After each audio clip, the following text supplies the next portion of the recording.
పూరా లోకల్. నమస్తే, welcome to పూరా లోకల్. గుజరాత్ లో ఈ నెల 8వ తారీఖు సయ్యద్ అహ్మద్ మొహియుద్దీన్ ని డాక్టర్ సయ్యద్ అహ్మద్ మొహియుద్దీన్ ని పోలీసులు అరెస్ట్ చేయడం జరిగింది. ఉగ్రదాడి నేపథ్యంలో ఉగ్రకుట్ర చేస్తున్న నేపథ్యంలో అరెస్ట్ చేయడం జరిగింది. అలాగే ప్రస్తుతం సయ్యద్ అహ్మద్ హైదరాబాద్ కి చెందిన వాడిగా పోలీసులు గుర్తించడం జరిగింది. Anti terrorist squad. ప్రస్తుతం మనం సయ్యద్ అహ్మద్ ఇంటి ముందే ఉన్నాము. అతని సోదరుడు అహ్మద్ ఫారూక్ తోటి ఉన్నాము. మాట్లాడించే ప్రయత్నం చేద్దాం. आपका भाई ऐसा किया बोले तो आप मान रहे हैं क्या? नहीं, हमारे भाई इस तरीके से टेररिज्म एक्ट किए हैं ये मैं नहीं मान सकता, क्योंकि भाई को हम कभी ऐसा देखे ही नहीं कि ये कुछ ऐसा टेररिज्म एक्ट कर रहे हैं या ऐसी उनकी बिहेवियर है, कभी ऐसा हम उनको नहीं देखे। ओके। आपका घर पे आके एंटी टेररिस्ट स्क्वाड और पुलिस वालों ने आके आपका घर में पूरा चेक किया, तब क्या क्या मिला उन लोग को? जी हाँ, एटीएस टीम बोले थे कि वो 2 दिन के बाद आएंगे और वो आए। आकर के कुछ सामान रखा हुआ था, जैसे छोटे छोटे एसेटॉन के 5-6 बॉटल्स थे, 100 ml के ऐसा कुछ, और कोल्ड प्रेस ऑयल मशीन एक छोटी सी रखी हुई थी वो, और राइजिन का कुछ पल्प रखा हुआ था अराउंड 3 kg ऐसा कुछ, और एक छोटे बैरल में थोड़ा सा वो रखा हुआ था, सेटॉन और राइजिन पल्प का मिक्स रखा हुआ था, और एक 5 लीटर बॉटल का वो क्या बोलते हैं रिसिप्ट, और वो बॉटल रखा हुआ था। ये कुछ चीज़ें थी, ये रखी हुई थी वहाँ पर। मैं कल परसों ये एटीएस टीम आई और ये सारा कुछ रिकॉर्ड बना करके बाज़ाब्ता उस पर अपने साइन करके, उनके भी साइन कर करके ले करके गई। उसके बाद से मैं लगातार इंटरव्यूज़ फेस कर रहा हूँ, रिपोर्टर्स को बता रहा हूँ। इसके बावजूद न्यूज़ में कुछ ऐसा उसको एग्जैजरेट करके न्यूज़ को बता रहे हैं कि आज पेपर में कुछ डाल रहे हैं, बैरल्स ऑफ बैरल्स इनके घर में जो है ये चीज़ केमिकल प्राप्त हुआ है, ऐसा करके जो है ना एक हवा बनाने की कोशिश की जा रही है हमारे भाई को विक्टिम और अपराधी ठहराने के लिए। मीडिया से मेरी दरख्वास्त है कि वो जितना उन्हें सच पता लग रहा है बस उतना ही बताकर सच पब्लिक के सामने लाने की कोशिश करें। इसके अलावा अपने से मेरे भाई को अपराधी ठहराने की कोशिश मीडिया ना करे। मीडिया एक सच और निजायती का एक पिलर होता है। अगर ये खुद ही जो है इस तरीके से पहले ही डिसाइड कर देगा, एक इनोसेंट जो हमारी नज़र में इनोसेंट है उस शख्स को मीडिया खुद जो है दोषी और अपराधी डिक्लेयर करेगा, तो फिर फ़ायदा क्या है हमारा इंटरव्यूज़ वगैरह देने का। हम इंटरव्यूज़ दे ही रहे इस वजह से ताकि हमारे भाई को न्याय मिले और उसे इंसाफ मिले। आपका भाई का रूम पे कभी इससे पहले नवंबर 8 तारीख से पहले कभी गए क्या आप? रूम पे तो रोजाना ही हमारा जाना आना होता है, क्योंकि वो ऐसा नहीं है कि उनका पर्टिकुलर एक रूम है, पूरा घर का एक हिस्सा है, वो सब जाते आते रहते हैं।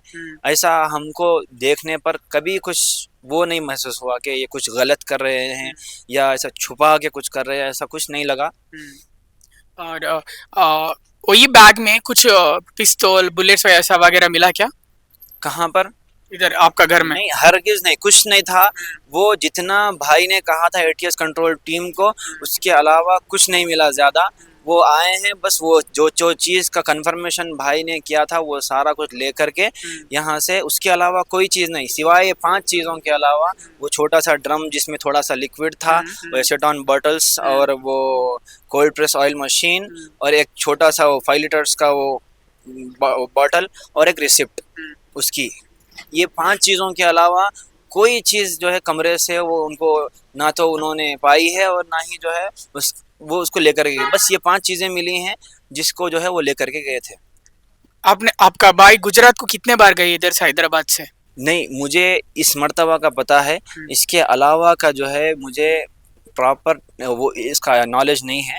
ये तो मैं जाऊंगा उसके बाद ही मुझे पता लगेगा कि ये कितने बार आए हैं और क्या क्या किए हैं। वो जा कर के आने के बाद ही उसका पूरा जो है इन्फॉर्मेशन मिल पाएगा। भाई कभी फोन में बात करते हुए टाइम पे आप ऐसा कभी सुना कि आपने रिसेंट बोल के? नहीं नहीं नहीं, इस किस्म का तो कभी कुछ जो है हमें सुनाई नहीं दिया, और ना ही जो है भाई ऐसे कामों में इन्वॉल्व थे। बस ये पहली मर्तबा, और ये बैड लक भाई का ही है कि भाई को इस किस्म का कॉल आया और भाई इसमें ट्रैप में फंस गए, वरना तो कभी भाई से इस किस्म के कॉल्स हम नहीं सुने और ना ही ऐसे डेंजर किसी काम में सर्च करते हुए हमने उनको देखा है। कभी आपको घर में आपका मम्मी डैडी को कभी बोले क्या ना, मुझे कोई लोग ऐसा, कई लोग वार्निंग दे रहा है या ऐसा काम करो बोल के, ऐसा कभी बोले क्या? नहीं नहीं, ऐसा कुछ नहीं हुआ। अगर ऐसा कुछ होता तो हम खुद गवर्नमेंट की हेल्प लेते थे और पुलिस टीम को इन्फॉर्म करके भाई को जो है ना और इस थ्रेट से बचाने की कोशिश करते थे, लेकिन ऐसा कोई चीज़ हमें हमें हमें जो है नज़र में नहीं आया, ना ही भाई ने कभी कुछ कहा। आपका भाई डॉक्टर है ना, किधर काम करते हैं हैदराबाद में, कौन सा हॉस्पिटल, किधर क्लिनिक किधर है? भाई भाई के एमबीबीएस होने के बाद 2007 से लेकर 2013 के बाद वो आने के बाद यहाँ पर एज ए डॉक्टर सर्व करते रहे। 2022 तक वो एज ए डॉक्टर हॉस्पिटल्स में जूनियर डॉक्टर की तरह वो काम करते रहे जाकर। लॉकडाउन में भी कोरोना में भी जो है पेशेंट्स को जो है सर्व किए। उसके बाद वो ऑनलाइन जॉब जैसे वर्क फ्रॉम होम जॉब जो होता है वो स्टार्ट किए हैं एज ए डॉक्टर। वो ही जॉब जो है अब तक भी कंटिन्यू कर रहे हैं। उसके साथ साथ अब थोड़ा सा बिज़नेस भी करना ज़रूरी है, ऐसा सोच करके वो जो है बिज़नेस में लगे थे। कुछ बिज़नेस मेंटालिटी उनकी बन रही थी, उसी दौरान एक कॉल, ये जो फ्रॉड कॉल करके आया होगा उनको, और इस कॉल की वजह से उनकी सारी लाइफ जो है इस उसमें डेंजर में फंस गई है। आप इधर इधर का है ना, पैदा इधर हुआ है ना आप? नहीं नहीं, मेरे हम लोग जो है हमारी जो बर्थ प्लेस है वो खम्मम की है। यहाँ पर स्टडीज़ और उसके बाद स्टडीज़ के रिलेटेड आए थे। 17 ईयर्स या 18 ईयर्स बैक आए थे। टोटली 16-17 ईयर्स बैक हम लोग यहाँ पर आ गए हैं हैदराबाद, और यहीं पे रहे। आने के बाद से लेकर आज तक कभी किसी को जो है तकलीफ़ नहीं हुई हमसे, और ना ही हमें दूसरों से कोई तकलीफ़ हुई है। बल्कि अभी किसी से भी आप जानेंगे तो कोई आपको कंप्लेंट नहीं मिलेगा। ऐसा हमारा बैकग्राउंड था।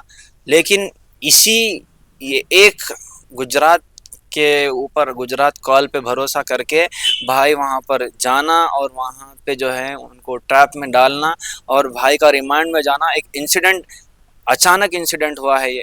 इससे पहले कोई हमको इसका रिलेशन नहीं था इन सब चीज़ों से। आपका भाई का डॉक्टर सैयद अहमद मोहिउद्दीन का शादी हुआ क्या? अगर हुआ है तो बच्चे लोग हैं, कुछ बच्चे? नहीं नहीं, वो एक मैरिज हुआ था 2021 के आसपास, तो वो 1 या 2 मंथ्स के अंदर ही जो है वो ब्रेक हो गया। तो इस वजह से भाई, फर्स्ट इंटरव्यू में भी मुझे ये सवाल किया गया था, तो मैं वहाँ पर भी यही बताया कि उस वजह से थोड़ा सा वो गम में रहते थे। जैसे आम तौर पे मैरिज ब्रेक होने पे होता है उतना तो होता था, लेकिन उसके अलावा उसकी वजह से रिलेशंस में ज़्यादा जो है वो डिफरेंस आना, और वो किसी को जो है इस तरीके से वो कर देना, ऐसा कोई ज़्यादा बदलाव उतना ज़्यादा नहीं था। और ऐसे कोई एक्शंस इस वजह से करते हुए ऐसा हमको नहीं दिखा। ये एक नॉर्मल सी बात तो होती है, मैरिज टूटने पर थोड़ा सा गम होना, वो तो हुआ है। उसके अलावा ऐसा कुछ इस वजह से उल्टे सीधे हरकतें ऐसा कुछ नहीं करे थे वो। हैदराबाद का पुलिस आया आपका घर पे? नहीं, अभी दोपहर में ऐसा कुछ वो लोग आए थे, लेकिन मेरी तबीयत ख़राब हो गई तो मैं कुछ इंटरव्यू नहीं दे पाया था उनको।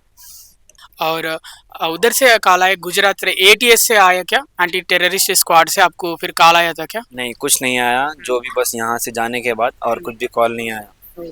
आपका माँ बाप को भी कॉल नहीं आया? नहीं नहीं, वो तो फ़ोन जो लिए थे वो तो सीधा मेरा नंबर उनके पास था होगा फ़ोन में, तो वो डायरेक्ट मुझे कॉल किए हैं। वो खुद बताए कि अभी फैमिली में पेरेंट्स को ऐसा मत बताना डायरेक्टली, नहीं तो वो परेशान हो जाएंगे करके वो बोले। तो मैं खुद ही आके आराम से उन्होंने बताया। उसके बाद में से पूरा जो है घर का माहौल टेंस हो गया और वो परेशान हो गए। ऐसा हुआ है पूरा। तो अभी तो पूरा जो है मैं ही जो है फेस कर रहा हूँ, ताकि टेंशन जो अभी तक वो ले रहे हैं उसमें और मज़ीद इजाफा ना हो। एक आदमी कोई संभाल ले तो टेंशन हो जाएगा, बल्कि मैं कर रहा हूँ। ठीक है। आप लास्ट क्वेश्चन, आप कितने भाई लोग हैं?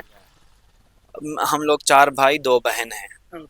आप इतने बार मीडिया के सामने आए, आप अकेले क्यों आ रहे हैं? आपका दूसरे भाई बहन है ना, उन लोग क्यों नहीं आ रहे मीडिया के सही सामने? बात है। देखिए, ये कोई ऐसा फंक्शन नहीं है कि सब लोग आकर के अपना खुशी का इज़हार करें। हम्म, ये गम का मौका है और हम्म, गम में हर आदमी परेशान होता है। कोई एक काम लेता है, कोई एक काम अपने ज़िम्मे लेता है। बाकी लोग सब जो है फैमिली को सँभालने में लगे हुए हैं। हम्म, मैं भी जो है फैमिली को ही सँभालने के अंदर सपोर्ट में हूँ कि कैसे जो है काम बाँट के हम्म। ये काम मैं अपने ज़िम्मे लिया हूँ।